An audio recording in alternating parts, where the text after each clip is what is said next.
Think about your footing, your foundation of a house. When you start to build a house and you've got a good solid foundation, doesn't the rest of the house building process go much more smoothly? Isn't it like that with just about everything in life?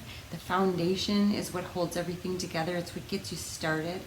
Well, the same goes for a business. If you don't start your business out on the right foundation, then it isn't going to go very smoothly as you build, and it could actually end up crumbling. You can buy a business with a great solid foundation and it can still crumble.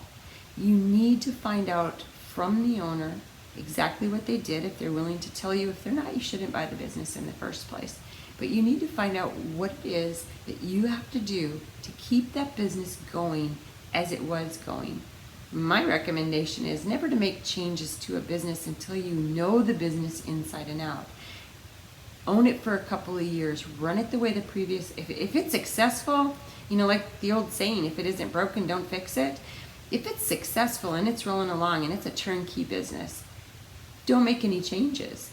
Just ride it out for a while, 1 or 2 years at least. Keep it the way it was because it was working.